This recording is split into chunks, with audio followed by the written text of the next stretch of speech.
बोलो श्री कृष्ण भगवान की जय हो।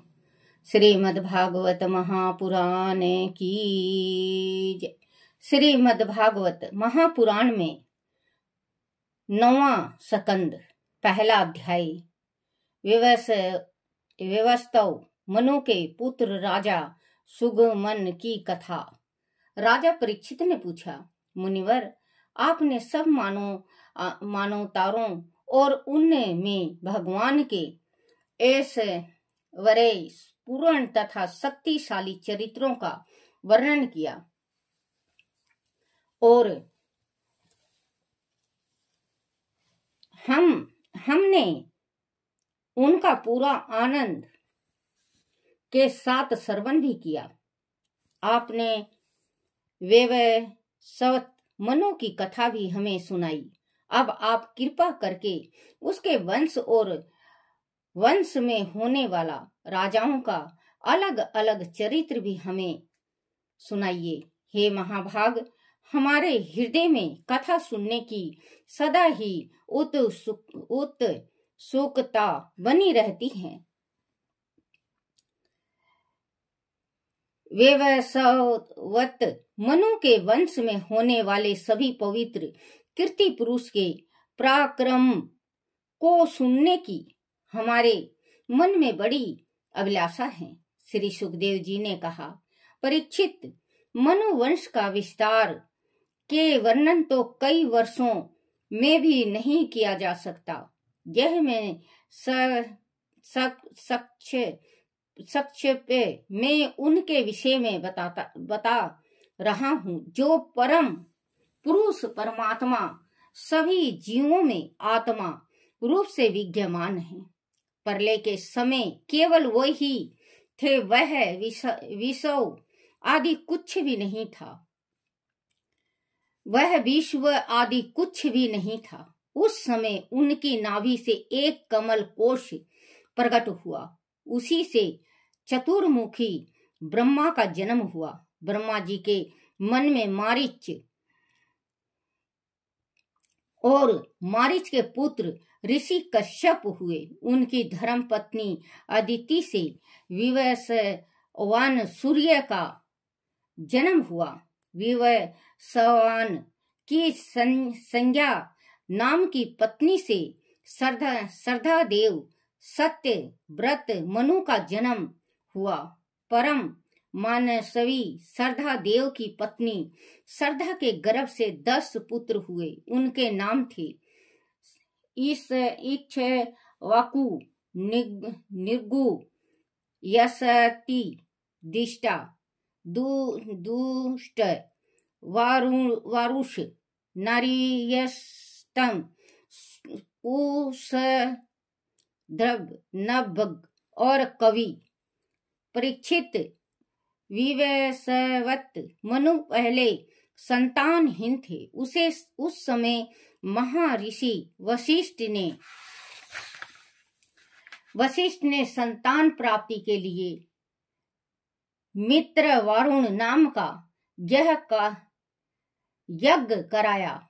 यज्ञ के प्रारंभ में मनु की पत्नी श्रद्धा ने केवल दूध ही पीकर साधना की। श्रद्धा ने यज्ञ के होता के पास जाकर कन्या प्राप्ति की याचना की।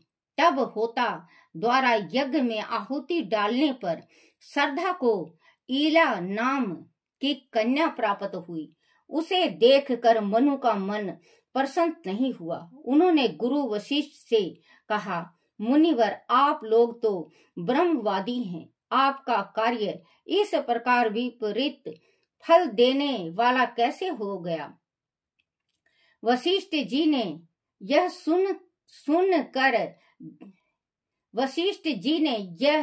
सुनकर जान लिया कि होता ने विपरीत आहुति दी है। इस पर उन्होंने कहा, राजन, होता के विपरीत संकल्प से ही ऐसा हुआ है।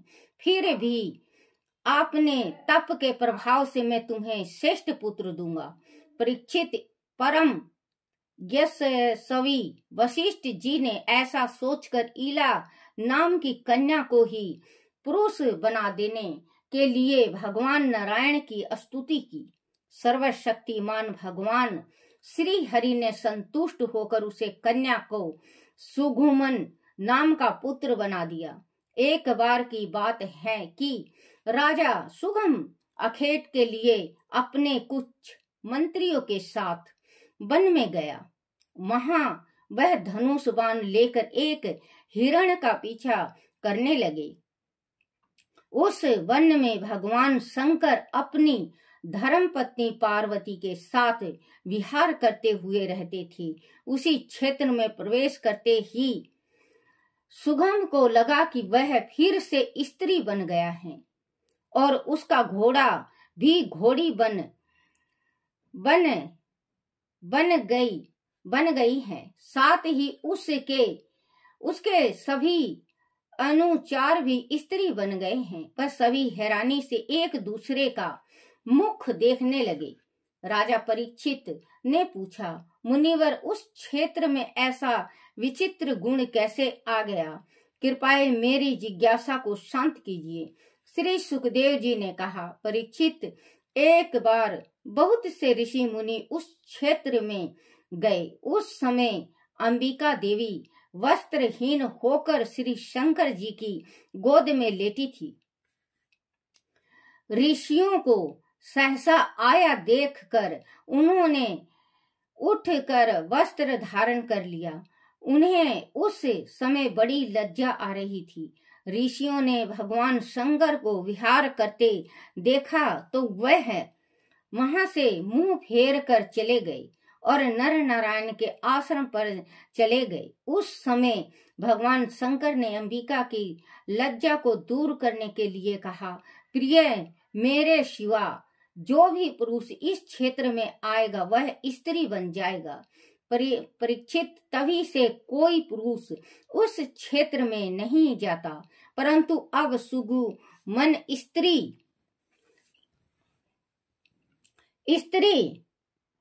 हो गए थे। वह स्त्री बने अपने अनुचारों के साथ इधर उधर विचारने लगे। उसी समय चंद्रपुत्र शक्तिशाली बुद्ध ने अपने आश्रम के पास बहुत सी स्त्रियों से घिरी सुगुम को देखा। वह उस पर मोहित हो गया।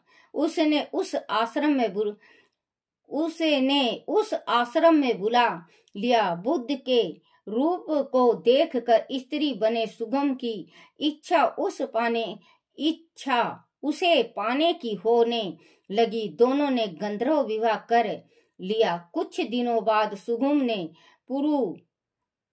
पुरुरवा नाम के पुत्र को जन्म दिया। उधर जब मनु को पता चला कि सुगम फिर से स्त्री बन गया है तो उन्होंने वशिष्ठ जी से प्रार्थना की। सुगम की दशा सुनकर वशिष्ठ जी को बड़ा दुख हुआ। उन्होंने भगवान शंकर की आराधना की।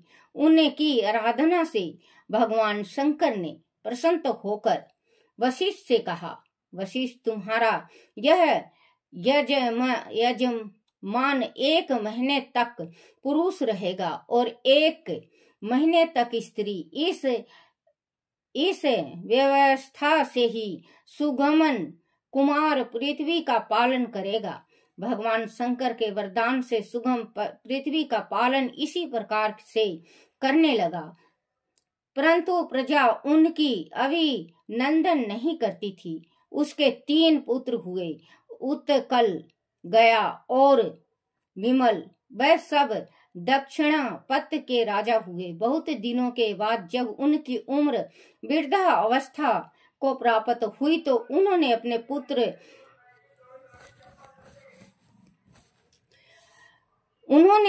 पुत्र पूर्वा को अपना राज सौंप दिया और स्वयं तपस्या करने वन में चले गए। बोलो श्री कृष्ण भगवान की जय हो। श्री कृष्ण गोविंद हरे मुरारी, हे नाथ नारायण वासुदेव, हे नाथ नारायण वासुदेवाय। हे नाथ नारायण वासुदेवाय। श्री कृष्ण गोविंद हरे मुरारी। हे नाथ नारायण वासुदेवाय। बोलो श्री कृष्ण भगवान की जय हो। अपने अपने माता पिता की जय हो। अपने अपने गुरुदेव महाराज की जय हो। हे मेरे कन्हा, हे मेरे गिरधर, हे मेरे गोपाला, मेरे से कोई भूल हो जाए, कोई गलती रह जाए, कोई टूटी हो जाए, मुझे क्षमा करना, क्षमा करना, क्षमा करना। बोलो श्री कृष्ण भगवान की जय। श्री भागवत महापुराण की जय हो।